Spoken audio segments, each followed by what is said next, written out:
कहते हैं इतिहास की कुछ कहानियां धूल में नहीं दबती, वो हवा में गूंजती हैं, मिट्टी में सांस लेती हैं। ऐसे ही एक कहानी है रानी वेलु नाचियार की। वो रानी जिसने उस वक्त अंग्रेजों के खिलाफ हथियार उठाए जब पूरा भारत अभी गुलामी की जंजीरों में जकड़ा भी नहीं था। एक ऐसी रानी जिसके पास ना तो कोई बड़ी सेना थी, ना ही बड़ी तोपें, लेकिन फिर भी उसने अंग्रेजों की नींव हिला दी थी। साल था 1730, दक्षिण भारत का शिवगंगई राज।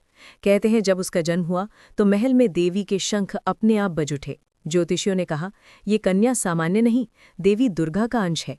नाम रखा गया वेलु नाचियार। वेलु का अर्थ था भाला, और सच में वो आगे चलकर दुश्मनों के लिए वही बनी, एक जलता हुआ भाला। साक्षात अग्नि थी वो, रेशम में लिपटी हुई। बचपन से ही उन्हें युद्ध कला, घुड़सवारी, तीरंदाजी और कूटनीति सिखाई गई। वो महज 10 साल की उम्र में सहजता से तलवार चलाती। उनकी गुरु थिरुमलाई नायकर कहा करते, इस कन्या की आंखों में युद्ध का दीपक जलता है। समय बीता और रानी का विवाह हुआ शिवगंगई के राजा मुत्थु वडुगुनाथ पेरियू वडायर से। राज्य में खुशहाली थी, लोग उन्हें माता की तरह पूजते थे। पर ब्रिटिश ईस्ट इंडिया कंपनी की नज़र वहां की समृद्धि पर टिक चुकी थी। पर वेलु नाचियार कोई सामान्य रानी नहीं थी। उन्होंने जल्द ही उनकी चाल पहचान ली। 1764 में अंग्रेजों ने नवाब फारकोट के साथ मिलकर शिवगंगई पर हमला कर दिया। राज्य में तबाही मच गई।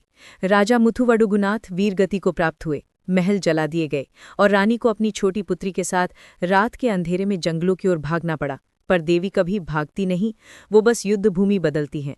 वेलु नाचियार ने डिंडीगुल के पहाड़ों और जंगलों में शरण ली। वहां उन्होंने मैसूर के शासक हैदर अली से कुछ सैनिक, हथियार और वित्तीय सहायता ली। वेलु नाचियार ने आने वाले 8 वर्षों तक रणनीति, जासूसी और युद्ध प्रशिक्षण पर काम किया। उन्होंने अपनी सेना में महिलाओं को भी शामिल किया। इस महिला सेना का नेतृत्व किया उनकी सबसे करीबी सहयोगी कुइली ने।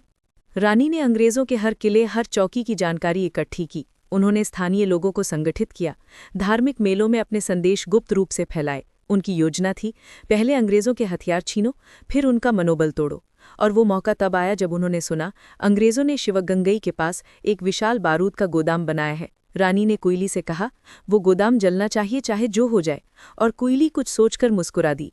और फिर कुइली ने खुद को तेल में भिगोया और जय अम्मन का नारा लगाकर उस गोदाम में कूद पड़ी। गोदाम धधक उठा। अंग्रेजों के हथियार, उनकी शक्ति, सब राख बन गई।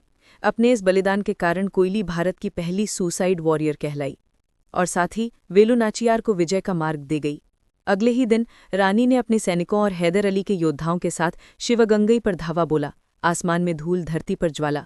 अंग्रेजों की तोपें गूंज उठी, लेकिन इस बार उनके सामने कोई साधारण सेना नहीं थी, बल्कि वो सेना थी जिसकी कमान एक देवी के हाथ में थी। वेलु नाचियार तलवार लेकर घोड़े पर आगे बढ़ी। जय अम्मन की गूंज से आसमान कांप उठा, तलवारें चमक उठीं, ढोल गूंज उठे। अंग्रेजों की सेना पलटकर भागी और भागती चली गई।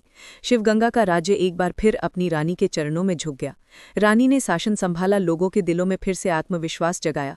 वो पहली भारतीय रानी बनी जिन्होंने अंग्रेजों को हराया और स्वतंत्र शासन चलाया। सन 1796 में जब उन्होंने अंतिम सांस ली तो पूरा शिवगंगई रो पड़ा। उनके बाद उनकी बेटी ने शासन की कमान संभाली। आज जब हम झांसी की रानी का नाम लेते हैं तो उनके पीछे खड़ी वो छाया मत भूलिए जिसने पहली बार ब्रिटिश साम्राज्य की नींव हिलाई थी। वो थी रानी वेलु नाचियार, वो आग जो झांसी से बहुत पहले जल उठी थी। आज की ये वीडियो आपको कैसी लगी हमें कमेंट्स में ज़रूर बताएं और सब्सक्राइब करना ना भूलें। नमस्कार।